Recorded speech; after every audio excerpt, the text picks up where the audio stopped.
So today I want to come on and tell you guys about the Segesser Hide Paintings. Now there's two of these paintings, which are both part of one big painting. It's kind of like a tapestry which tells a battle that happened in our history. Now these could be found in the History Museum in Santa Fe and the City Museum in Albuquerque. But I'm going to show them here. And while they show, I'm going to explain what they mean and what they portray. So in New Mexico, in the 1700s, at this time, the Pueblo and the Spanish people had to unite a lot to fight against Comanche raids. Now, I've talked about this before, and I've got a lot of people telling me, oh, the Pueblo and Hispanic never united. Yes, they did. They had to unite to defend themselves against Comanche raids.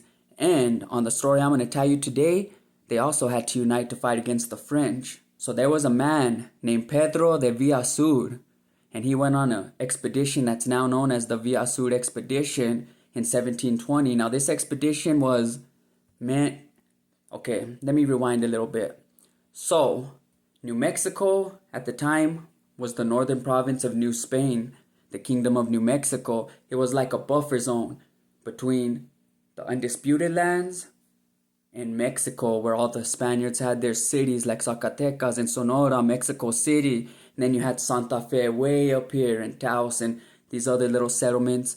And what they were is like a buffer zone. They would protect the Kingdom of New Spain from the invaders of the Comanches, the Kiowa, the Apaches, the Navajos, anybody else. Also, the English had their colonies on the East Coast. The French had their colonies where Louisiana now is. And, so they were starting to get close to the border. They got reports that there was a French army camped near the Mississippi River, which was close to the border of New Spain. So this was in the year 1720. Pedro de Villasur, him, 45 veteran Spanish soldiers, 60 Pueblo allies, some Apache scouts, and a priest all set out to go meet these people, confront them. So they went out to go confront the French, and near present-day Schuler, I'll put the spelling here. I don't know what this town is. Schuler, Nebraska is where the battle takes place. So this is where they encountered a large number of Pawnee and Otto Indians, Native Americans. Those were the French allies. So you had the French and the Pawnee against the Spanish and the Pueblo. Well, once they seen the French and their allies, they knew that they were where they were supposed to be, so they set camp. They camped out for the night. The next day, they were attacked, and this battle took place, the battle that's depicted on the tapestry here. It's called the Segesser Hide Paintings. It was painted on buffalo hide. A few years after this battle took place, it was sent to Europe, and in 1988, New Mexico got it back. So this was a loss for the Spanish. They lost 31 Spanish soldiers. They lost 11 Pueblo allied soldiers. They lost the priest that went with them. And Pedro de Villasur himself got killed. They say that he's the one laying down on the tapestry, dead. And the remaining battered army returned to Santa Fe September 6, 1720, defeated. So that's the story of the Villasur expedition. That's the story that the Segesser Hide Paintings represent, and I like it because it reminds me of the medieval history, the way they drew their battles on the big tapestries and hung them on their walls, and you can still see some of them today.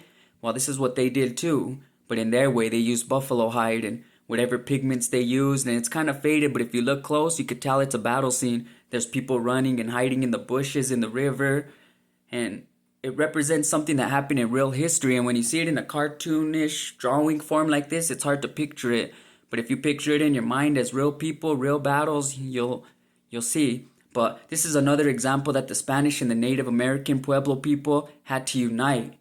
We used to have to unite a lot in history, Hispanic and Natives. And now, us people in New Mexico are Hispanic and Native in our blood.